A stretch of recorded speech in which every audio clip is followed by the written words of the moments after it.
Hello students, कैसे हैं आप। उम्मीद करता हूं कि आप अच्छे होंगे और खुश होंगे।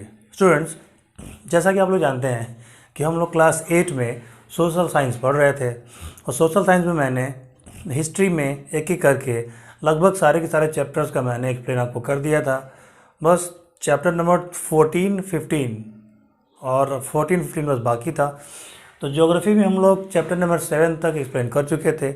आज मैं आपको जा रहा हूँ पढ़ाने चैप्टर नंबर 8, जिसका नेम है मैन्युफैक्चरिंग इंडस्ट्रीज़। तो आज हम लोग पढ़ेंगे ज्योग्राफी, और ज्योग्राफी में हम लोग पढ़ेंगे चैप्टर नंबर 8। अगर आप इससे पहले हिस्ट्री के सारे चैप्टर्स और ज्योग्राफी के 7 चैप्टर्स तक आपने अगर वीडियो नहीं देखा है तो अभी आपके मोबाइल के स्क्रीन पे एक आई बटन का लिंक आ रहा होगा, उसको जैसे आप प्रेस करेंगे वो पूरी की पूरी प्लेलिस्ट आपकी चलने लगेगी और एक एक करके सारे वीडियोज़ आप वहाँ पे देख सकते हैं।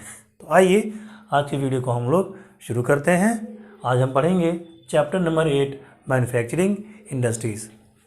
सबसे पहले आपको जानने लायक है कि इंडस्ट्रीज़ क्या होती है और मैन्युफैक्चरिंग इंडस्ट्रीज़ क्या होती है। इंडस्ट्रीज़ एक बहुत बड़ा कॉन्सेप्ट हो गया। जैसे जितने टाइप के उद्योग धंधे होते हैं उनको हम इंडस्ट्रीज़ कहते हैं। अब उद्योग धंधे बहुत से टाइप के होते हैं, तो जितने टाइप के उद्योग धंधे होते हैं, ठीक है, उतने टाइप की आपकी इंडस्ट्रीज़ भी होती है। यहाँ हम लोग पार्टिकुलरली बात करेंगे मैन्युफैक्चरिंग इंडस्ट्रीज़ की। तो मैन्युफैक्चरिंग इंडस्ट्रीज़ किसे कहते हैं? मैन्युफैक्चर वर्ड जो है आपका, उसका मतलब होता है कंस्ट्रक्ट करना, बनाना या निर्माण करना। यानी ऐसी इंडस्ट्री जहाँ पे हम गुड्स बनाते हैं, जहाँ पे हम गुड्स को बनाते हैं, जहाँ पे हम सामान को बनाते हैं। हम बनाते किस लिए हैं? ताकि हम उसको सेल कर सकें, ठीक है। सेलिंग पर्पज़ के लिए हम उन चीज़ों को बनाते हैं, कंस्ट्रक्ट करते हैं, डिज़ाइन करते हैं, या यूँ कहें तो इकोनॉमिक लैंग्वेज में हम उसको मैन्युफैक्चर करते हैं। मैन्युफैक्चर का मतलब ही होता है बनाना, ठीक है।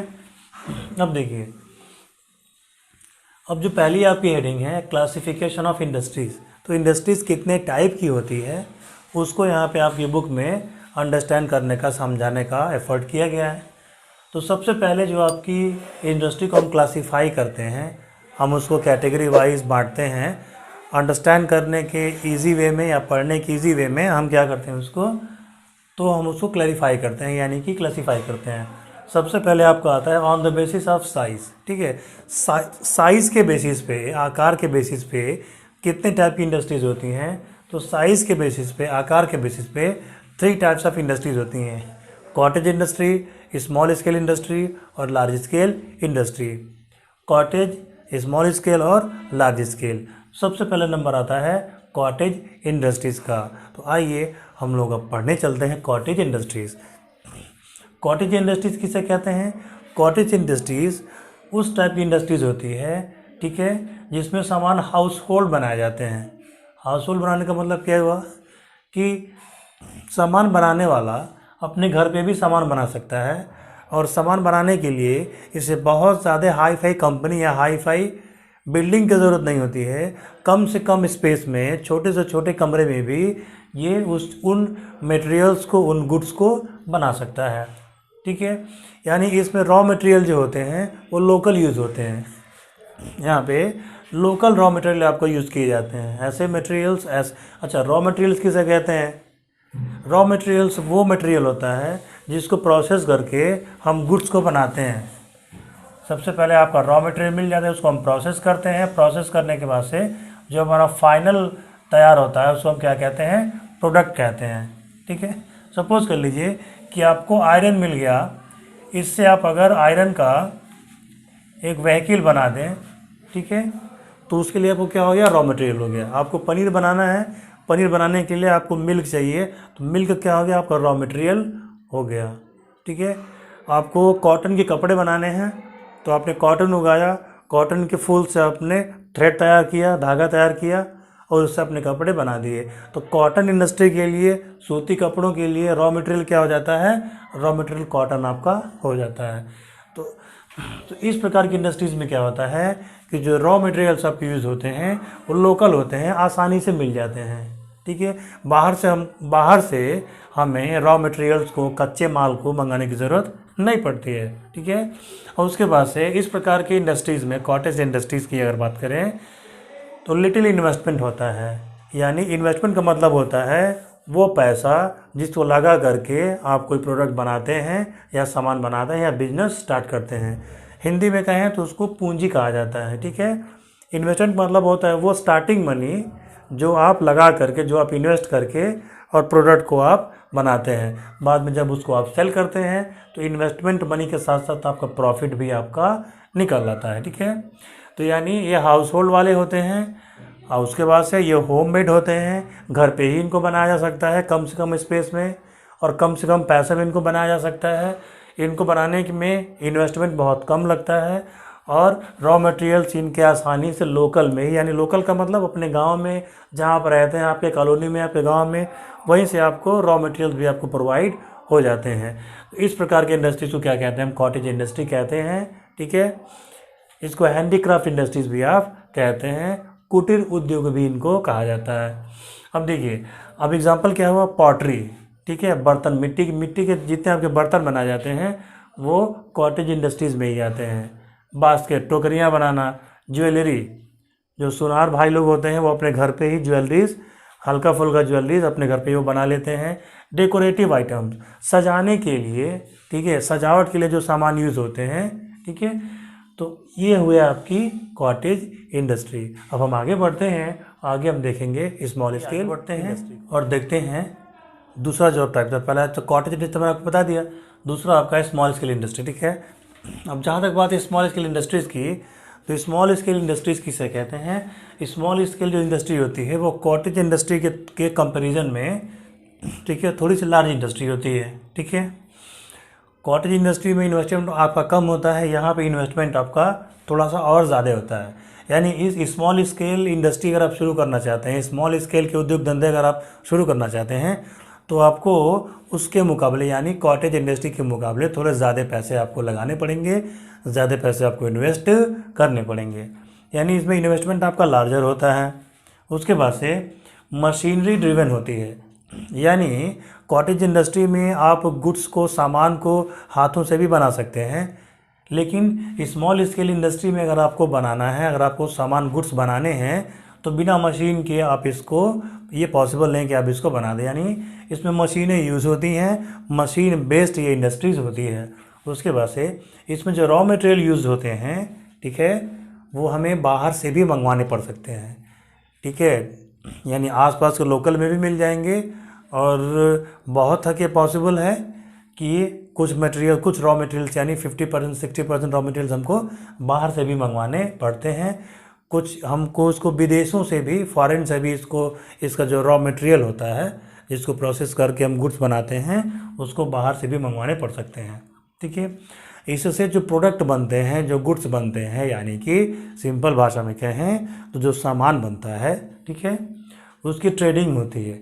ट्रेडिंग का मतलब लोकल मार्केट में भी बिकता है और आउटसाइड लोकल मार्केट, यानी कि बाहर में भी बिकता है, विदेशों में भी, फॉरेन में भी ये बिकता है। उसके बाद से मोस्ट इम्पॉर्टेंट पॉइंट है प्रोवाइड एम्प्लॉयमेंट, ठीक है। यानी इस स्मॉल स्केल इंडस्ट्री में बहुत से लोगों को एम्प्लॉयमेंट मिलता है, यानी कि रोज़गार मिलता है। यानी अगर इस पर गवर्नमेंट अच्छे से वर्क करे और स्मॉल स्केल इंडस्ट्री को डेवलप करने में, उसको और ऊंचा ले जाने में, उसका ग्राफ ऊपर ले जाने में अगर हेल्प करे, तो ये बहुत से लोगों को इसमें रोज़गार मिल सकता है, बहुत से लोगों की बेरोज़गारी दूर हो सकती है और लोग एम्प्लॉय हो सकते हैं, ठीक है। अब आगे चलते हैं और आगे चलने से पहले एक चीज़ हम जान लेते हैं कि अब इसका एग्जांपल क्या हुआ। सपोज कर लीजिए टॉय इंडस्ट्री हुआ, खिलौने आप देखते हैं, लेदर बैग आप देखते हैं, ठीक है, क्रिकेट बैट आप देखते हैं, या फूड आइटम्स देखते हैं, जैसे आप मैगी खाते हैं, ठीक है, और बहुत सारी चीज़ें फूड आइटम्स में जितने पैक्ड आइटम्स, बहुत सारी चीज़ें होती हैं जो स्मॉल स्केल इंडस्ट्री के लीडरशिप में, यानी इसके अंतर्गत आती हैं। अब आइए आगे बढ़ते हैं और हम पढ़ेंगे लार्ज स्केल इंडस्ट्री। तो आइए अब तीसरे की तरफ बढ़ते हैं, जो थर्ड आपका था large scale industry, cottage industry, small scale industry और लार्ज स्केल इंडस्ट्री। तो आइए हम लार्ज स्केल को पढ़ते हैं। लार्ज स्केल इंडस्ट्री उस इंडस्ट्री को कहते हैं जिसमें ह्यूज इन्वेस्टमेंट की ज़रूरत पड़ती है, यानी पैसे बहुत ज़्यादा लगते हैं। अगर आपको लार्ज स्केल इंडस्ट्री अगर आपको खोलनी या चलानी है तो मिलियन बिलियंस में आपके रुपए लगेंगे, करोड़ों, लाखों, अरबों रुपए आप खर्च करेंगे तो जाके इस प्रकार की इंडस्ट्री को आप बना सकते हैं। ठीक है। सेकेंड इंपॉर्टेंट पॉइंट क्या है, सेवरल एम्प्लॉयज़, यानी इसमें बहुत सारे लोगों की ज़रूरत पड़ती है। ठीक है। 5 लोग, 10 लोग, 15 लोगों से ये इंडस्ट्री नहीं चलती है, हज़ारों लोगों, थाउजेंड्स ऑफ पीपल्स इसमें काम करते हैं। ठीक है। इसकी कई सारी यूनिट्स होती हैं। उसके बाद से थर्ड आपका क्या है, हैवी मशीनरी। ठीक है। इसमें जो मशीनें होती हैं वो हैवी मशीनें होती हैं, बहुत कॉस्टली मशीनें होती हैं, बहुत महंगी मशीनें होती हैं। कभी कभी तो इन मशीनों को फॉरेन कंट्री से यानी अदर कंट्री से भी मंगवाना पड़ता है, इंपोर्ट करवाना पड़ता है। बहुत ही हैवी मशीनरी इसमें यूज होती है। ठीक है। उसके बाद से अगला पॉइंट क्या है, रॉ मटेरियल। आप इसके जो रॉ मटेरियल होते हैं, ठीक है, वो कभी कभी आउटसाइड यूज़ करने पड़ते हैं और कभी कभी इनको अदर कंट्री से हमको इंपोर्ट भी करना होता है। कभी कभी इसके रॉ मटेरियल्स हमारे कंट्री में नहीं मिलते हैं, या मिलते भी हैं तो अच्छी क्वालिटी के रॉ मटेरियल वो नहीं होते हैं। तो कभी कभी इनके यानी इस लार्ज स्केल इंडस्ट्री के जो रॉ मटेरियल्स हैं कभी कभी हमको अदर कंट्री से इंपोर्ट भी करने पड़ जाते हैं, मंगवाने पड़ जाते हैं। उसके बाद से अगला इम्पॉर्टेंट पॉइंट है आपका हाई प्रोडक्शन। अच्छा, इस इंडस्ट्री से जो प्रोडक्शन होता है यानी जो सामान बनता है, जो गुड्स बनते हैं, वो लिमिटेड अमाउंट में नहीं बनते हैं। ठीक है। मिनिमम अमाउंट में नहीं बनते, बहुत लार्ज अमाउंट में बनते हैं। ठीक है। लाखों करोड़ों की संख्या में सामान बनते हैं, मास प्रोडक्शन इनका होता है, बहुत ज़्यादा सामान बनाया जाता है। ठीक है। क्योंकि लार्ज स्केल इंडस्ट्री के अंतर्गत आते हैं। अच्छा, अब इसका एग्जांपल क्या हो जाएगा, एग्जांपल में आप देख लें, जैसे आयरन इंडस्ट्री हुआ, जहाँ लोहे बनते हो या लोहे के सामान बनते हो, स्टील बनता है या स्टील से रिलेटेड सामान बनते हो, टेक्सटाइल, सिल्क के कपड़े बनते हो, कॉटन के कपड़े बनते हो, रेडीमेड कपड़े बनते हो। ठीक है। और सीमेंट बनाने वाली जो इंडस्ट्री है जहाँ सीमेंट बनता हो, तो इस या आयरन, स्टील, टेक्सटाइल मतलब कपड़ा, सीमेंट मतलब सीमेंट, तो ये आयरन, स्टील, टेक्सटाइल और सीमेंट, ये जितने भी मैंने अब ये एग्जांपल आपको दिए हैं, ये सब लार्ज स्केल इंडस्ट्री के एग्जांपल हैं। स्मॉल स्केल इंडस्ट्री में इनको बना पाना उतना पॉसिबल नहीं होता है और बनता भी ये नहीं है। तो अभी आपने देखा कि on the basis of size के आधार पे कितने टाइप के इंडस्ट्रीज होते हैं, तो 3 टाइप के होते हैं, small scale, cottage, small scale और लार्ज स्केल। अब देखते हैं on the basis of raw material. तो आइए आगे बढ़ते हैं on the basis of raw material. अब सेकंड कैटेगरी हम पढ़ते हैं। पहली क्या थी, फर्स्ट कैटेगरी अभी क्या थी कि on the basis of size के बेसिस पे 3 टाइप हमने पढ़ा। अब हम पढ़ेंगे on the basis of raw material के बेसिस पे कितने होते हैं, तो एग्रो बेस्ड होते हैं, मिनरल बेस्ड होते हैं, मरीन बेस्ड होते हैं और आपके फॉरेस्ट बेस्ड होते हैं। ठीक है। इतने प्रकार के एक एक को हम थोड़ा डिटेल में पढ़ते हैं। सबसे पहले लेते हैं एग्रो बेस्ड इंडस्ट्री को। एग्रो बेस्ड इंडस्ट्री क्या होती है, एग्रो बेस वो इंडस्ट्री होती है जहाँ जिनका रॉ मटेरियल एग्रीकल्चर से मिलता है, यानी खेती किसानी करके, एग्रीकल्चर करके उनका मिलता है। जैसे कॉटन इंडस्ट्री होगी और जूट इंडस्ट्री होगी। कॉटन मतलब कपड़ा इंडस्ट्री। अब कपड़ा इंडस्ट्री में अगर कॉटन के कपड़े बनाने हैं तो आपको कॉटन उगाना पड़ेगा, कॉटन के प्लांट्स होते हैं वो उगते हैं, उनकी खेती होती है। जूट भी आपको उगाना पड़ता है, उसकी खेती होती है। ठीक है। तो आपका ये हो गया। तो एग्रो बेस्ड इंडस्ट्री में जो रॉ मटेरियल यूज़ होते हैं, जो कच्चा माल यूज़ होता है, जिसको प्रोसेस करके सामान बनता है, वो आपका एग्रीकल्चर से ही मिलते हैं। ठीक है। अब आते हैं मिनरल बेस्ड पे। मिनरल बेस्ड इंडस्ट्री वो इंडस्ट्री होती है जिनका रॉ मटेरियल हमें मिनरल से मिलता है, यानी हम अर्थ को डिग करते हैं, ज़मीन को खोदते हैं, ज़मीन खोदने के बाद हमको जो मिनरल्स मिलते हैं उसी के बेसिस पे हम उसको प्रोसेस करके और आगे उसका प्रोडक्ट बनाते हैं। जैसे आयरन हो गया, एल्यूमिनियम हो गया, गोल्ड हो गया, सिल्वर हो गया, ये सब कहाँ मिलते हैं, ये हमें सब ज़मीन से मिलते हैं। हम जब ज़मीन में माइनिंग करते हैं, खुदाई करते हैं, तो ये हमें मिलते हैं और ये हमें फ्री स्टेट में नहीं मिलते हैं। इसमें बहुत सारी चीज़ें मिली हुई होते हैं, तो इनको फिर प्योरीफिकेशन किया जाता है, इनको शुद्ध किया जाता है, प्योरीफाई किया जाता है और अलग अलग चीज़ें बनाई जाती हैं। ठीक है। उसके बाद से मरीन बेस्ड इंडस्ट्री। मरीन का मतलब होता है सी, समुद्र। ठीक है। तो ये वो इंडस्ट्री होती है जिसके रॉ मटेरियल्स हमको कहाँ से मिलते हैं, तो जिसके रॉ मटेरियल्स हमको एक्वेटिक एनिमल यानी पानी में रहने वाले जानवरों से मिलते हैं। जैसे अगर फिश इंडस्ट्री की बात किया जाए आपको मालूम होना चाहिए कि आंध्र प्रदेश में, ठीक है, तमिलनाडु में, केरला में, यानी इंडिया का वो हिस्सा, ठीक है, जो आपके सी के किनारे है। ये आपका ईस्टर्न घाट हो गया, ये आपका वेस्टर्न घाट हो गया, यहाँ पे आपका ये केरला हो गया, ठीक है। ये आप मान लो, ये आपका वेस्ट, आप बंगाल मान लो, ये आपका आंध्र प्रदेश मान लो। तो बंगाल में, आंध्र प्रदेश में, फिर आपके ये चेन्नई वगैरह में, फिर ये तमिलनाडु में, ठीक है, ये आपके यहाँ पे क्या है, आपका बे ऑफ बंगाल है, ये आपका अरेबियन सी है। तो यहाँ आप मछली पकड़ने का यहाँ पे बिजनेस होता है, ठीक है। केरला में भी होता है और यहाँ बंगाल में, आंध्र प्रदेश में और तमिलनाडु में, ठीक है। ये आपके चेन्नई में, हाँ तमिलनाडु या चेन्नई, बात तो एक ही हुई। तो यहाँ पे मछली पकड़ने का भी धंधा होता है, मछुआरे होते हैं और बहुत बड़े लेवल पे मछलियाँ पकड़ी जाती हैं, ठीक है। और गुजरात में भी होता है, गुजरात के आसपास भी कारोबार आपका होता है। तो ये लाखों करोड़ों की इंडस्ट्री होती है, ठीक है। इन मछुआरों के पास अपनी नाव होती है, कुछ कंपनियां होती हैं जो स्पेशली मछली पकड़ने के लिए जानी जाती हैं। तो इसको मरीन बेस्ड इंडस्ट्री आपकी कहते हैं। फिर आपका आ गया forest based industry. Forest based industry उसे कहते हैं जिनका रॉ मटेरियल प्लांट से मिलता है, यानी पौधों से, पेड़ पौधों से रॉ मटेरियल मिलता है। ऐसे इंडस्ट्री को क्या कहते हैं, तो फॉरेस्ट बेस्ड इंडस्ट्री कहते हैं। जैसे पेपर इंडस्ट्री और फर्नीचर, ठीक है। पेपर मतलब कागज़ बनाने वाली इंडस्ट्री।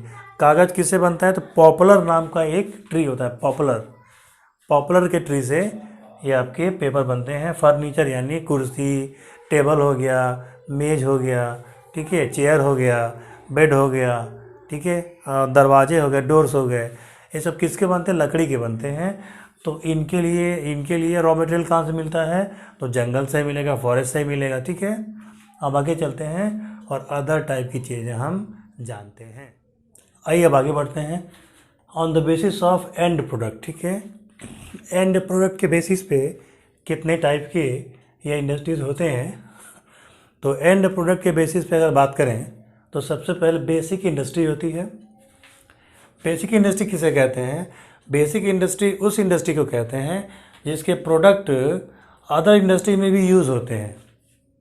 जैसे एक इंडस्ट्री ने कोई प्रोडक्ट बनाया और उसका बना हुआ प्रोडक्ट किसी और इंडस्ट्री में यूज़ होता है तो उसको कहेंगे बेसिक इंडस्ट्रीज़ कहेंगे। जैसे स्टील बनता है तो स्टील बनने के बाद बहुत सारे सामान बनने में स्टील का भी यूज़ होता है।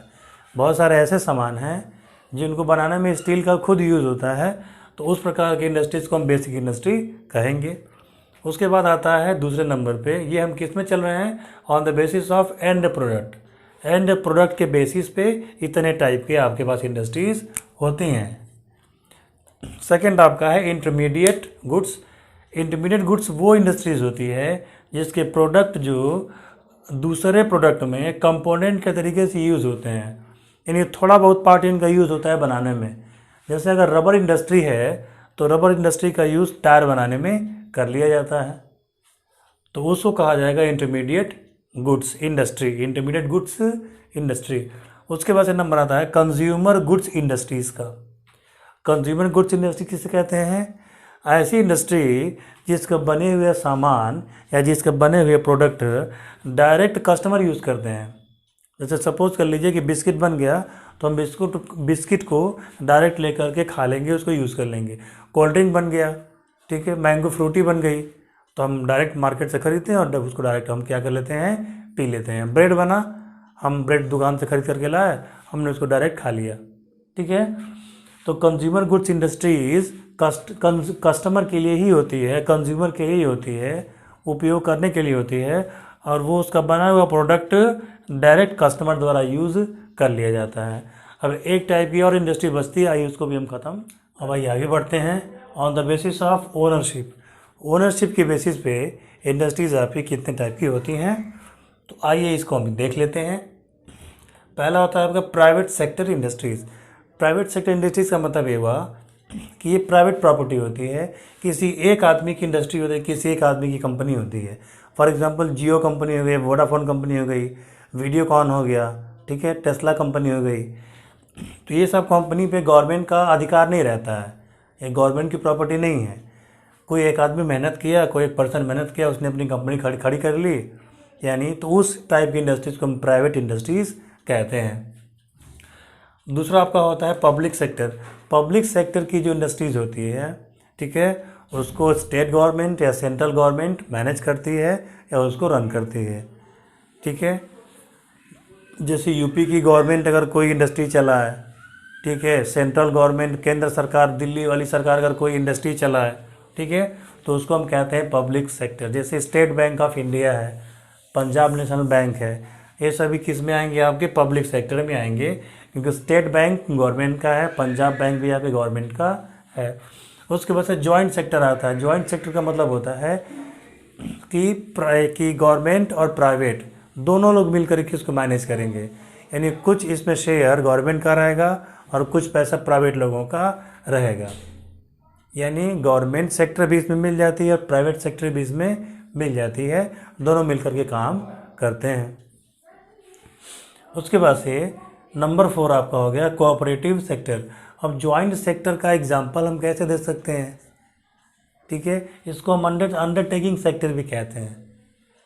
जैसे आप यहाँ से गोरखपुर जब जाते होंगे, ठीक है, तो जिस बस में आप जाते होंगे, ठीक है, वो बस तो आपकी किसकी है, वो बस गवर्नमेंट की नहीं है, वो बस तो प्राइवेट किसी मालिक की है, लेकिन उसमें जो कंडक्टर बैठता है वो उसको सैलरी सरकार देती है, ठीक है। जो ड्राइवर है उसको सैलरी सरकार नहीं देती है, ड्राइवर की सैलरी मालिक देते हैं, ठीक है। तो ये चीज़ें आपकी हैं, तो जॉइंट वेंचर इनको कहा जाता है, जॉइंट सेक्टर को कहा जाता है। बात आ गई आप number 4 cooperative sector. Cooperative sector क्या होता है, कोऑपरेटिव सेक्टर में ना गवर्नमेंट के लोग आते हैं ना प्राइवेट लोग आते हैं, ठीक है। ये कुछ लोग सोसाइटी बना करके इसको मैनेज करते हैं और इस प्रकार की इंडस्ट्रीज़ को चलाते हैं। 10 पीपल, 15 पीपल, 5 पीपल मिल गए और सब ने अपना अपना पैसा लगा करके एक सोसाइटी बना ली कोऑपरेटिव, उसके बेसिस पे इस सेक्टर को चला रहे हैं, ठीक है। तो on the basis of ownership में ये आपके 4 आते हैं, private sector, public sector, joint sector और कोऑपरेटिव सेक्टर। इसके बाद से हम आगे इंडस्ट्री के बारे में देखते हैं और पढ़ते हैं। आइए अब आगे बढ़ते हैं। आगे दिया है आपका इंडस्ट्रियल रीजन, ठीक है, दिया हुआ इंडस्ट्रियल रीजन, यानी कि इंडिया में कौन कौन सी जगह, कौन कौन से रीजन में, ठीक है, आपके इंडस्ट्रीज ज़्यादा हैं। यानी पूरे इंडिया की अगर बात करें तो इंडिया के किस रीजन में, किस सिटी में, किस डिस्ट्रिक्ट में, किस एरिया में इंडस्ट्री ज़्यादा है। इंडस्ट्री मतलब सभी प्रकार की इंडस्ट्रीज़ हैं। दूसरा पहला आपका मुंबई पुणे रीजन। मुंबई से पुणे तक का जो रीजन है वहाँ पे आपको इंडस्ट्रीज़ अच्छी खासी दिखती हैं और उद्योग धंधों का अच्छा खासा डेवलपमेंट वहाँ पे हुआ है। दूसरा आपका हुगली कहाँ पे आपका है, तो ये बंगाल में है, ठीक है। उसके बाद से बेंगलुरु और तमिलनाडु। बेंगलुरु यानी कि कर्नाटका, तमिलनाडु यानी कि चेन्नई। सो कर्नाटका से चेन्नई का जो रीजन है, क्षेत्र है, वहाँ पे उद्योग धंधे, इंडस्ट्री अच्छे खासी डेवलप हैं। उसके बाद से गुजरात में गुजरात इंडस्ट्रीज़, गुजरात का जो एरिया है वहाँ पे इंडस्ट्रीज़ आपकी अच्छी खासी डेवलप हैं। उसके बाद से छोटा नागपुर का मतलब झारखंड समझ लीजिए आप, ठीक है, झारखंड का जो एरिया होता है। फिर विशाखापट्टनम, यानी कि आप हैदराबाद की बात कर रहे हैं, आंध्र प्रदेश। विशाखापट्टनम कहाँ है, तो आंध्र प्रदेश में है। तो आंध्र प्रदेश का जो इलाका है वही आप, वहाँ पे भी इंडस्ट्रीज़ आपकी डेवलप हैं। फिर गुरुग्राम दिल्ली, गुरुग्राम मतलब गुड़गांव और दिल्ली का जो रीजन है, यानी नोएडा से लेके जो दिल्ली का रीजन है, नोएडा, गुड़गांव, दिल्ली, ठीक है, ये फिर आपके यहाँ पे आपको इंडस्ट्रियाँ मिलेंगी, उद्योग धंधे मिलेंगे। फिर कोल्लम और तिरुवनंतपुरम यानी केरला। तिरुवनंतपुरम की अगर बात कर रहे हैं तो ये कहाँ पे है, केरला में है। तिरुवनंतपुरम और कोल्लम यानी कि केरला में है। केरला में भी आपके बहुत सारी इंडस्ट्रीज़ आपको देखने के लिए मिलेंगी। तो ये कुछ ऐसे रीज़न हैं जहाँ पे इंडस्ट्रीज़ का अच्छा खासा डेवलप है, अच्छा खासा सेटअप है और काफ़ी बड़े लेवल पे यहाँ पे कारोबार होता है, ठीक है। अब आइए कुछ बिगेस्ट इंडस्ट्रीज़ की हम बात कर लेते हैं, जिसमें आयरन और स्टील इंडस्ट्री है और आपकी कॉटन इंडस्ट्री। आइए आगे बढ़ते हैं। आयरन एंड स्टील इंडस्ट्री, अब 2 इंडस्ट्री का आपको यहाँ पे एग्जांपल देगा आपकी बुक में पूरा डिटेल में, एक आयरन और स्टील का, दूसरा आपका कॉटन का। तो आइए पहले समझते हैं आयरन और स्टील इंडस्ट्री। जो आयरन और स्टील इंडस्ट्री होती है, ठीक है, ये अलग अलग इंडस्ट्री नहीं होती है, एक ही इंडस्ट्री आपकी होती है। इनके रॉ मटेरियल्स लगभग एक ही होते हैं। हम जब अर्थ को माइन करते हैं, ठीक है, तो हमको आयरन ओर मिलते हैं। ये प्योर लोहा नहीं मिलता है। जैसे हम लोहे के सामान देखते हैं, ऐसा नहीं कि लोहा बना बनाया प्योर लोहा आपको अंदर मिल जाए, अर्थ के अंदर मिल जाए, ऐसा नहीं होता है। ठीक है, ये ओर होते हैं, यानी कि ये मटमैले गंदे टाइप के मिलते हैं, जिसको लेते हैं, ले करके इनको आपको प्योरीफाई करना पड़ता है। जब प्योरीफाई होता है तो इनसे आयरन आपका बनता है। ठीक है, आयरन को जब और प्योरीफाई किया जाता है, उसमें जब कुछ चीज़ें मिलाई जाती हैं तो उससे आपका बनता है स्टील।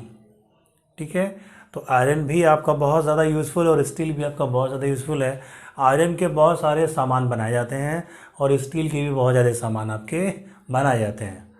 आयरन और स्टील, आयरन प्रोड्यूस करने के लिए और स्टील प्रोड्यूस करने के लिए बहुत सारे कंट्रीज़ में अच्छे खासे इंडस्ट्रीज़ हैं।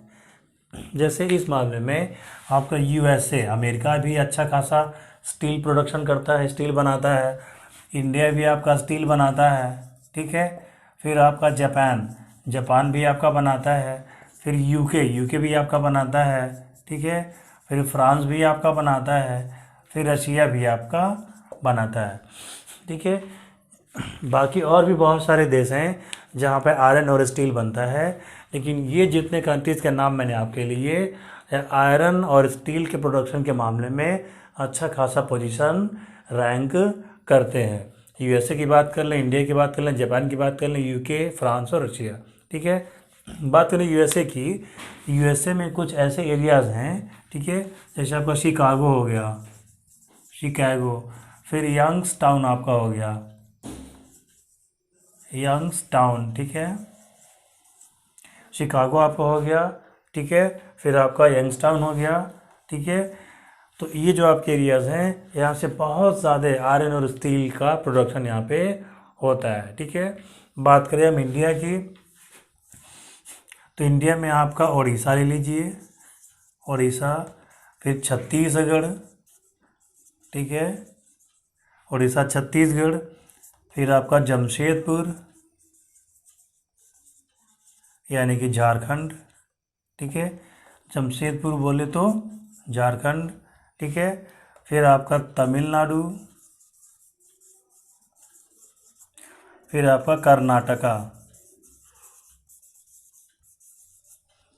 ठीक है, उड़ीसा, छत्तीसगढ़, झारखंड, तमिलनाडु और कर्नाटका, ये कुछ ऐसे आपके एरिया हैं इंडिया में जहाँ पे बहुत ज़्यादा आयरन और स्टील पाए जाते हैं।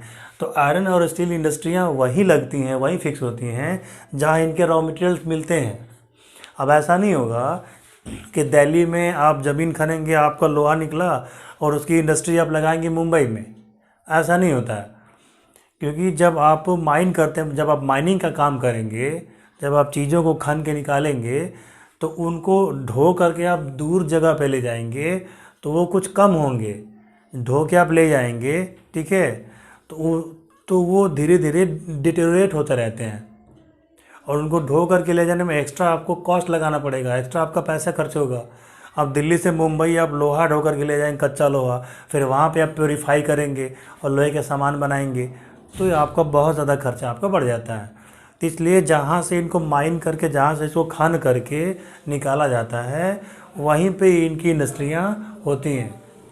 जैसे अब इंडिया में उड़ीसा में ज़मीन के नीचे जब खाना जाता है तो लोहा और आपका मिलता है, छत्तीसगढ़ में भी आयरन मिलता है, झारखंड में मिलता है, तमिलनाडु, कर्नाटक मिलता है।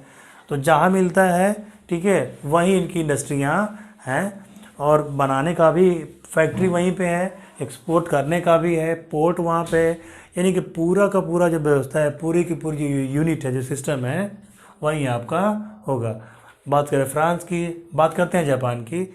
जापान की अगर बात करें तो जापान में ओसाका और याकोहामा, ये दो ऐसी जगह हैं जहाँ पे आयरन और स्टील इंडस्ट्री बहुत अच्छे प्रकार की मिलती है। जापान आयरन और स्टील के मामले में अच्छा खासा पोजीशन रैंक करता है।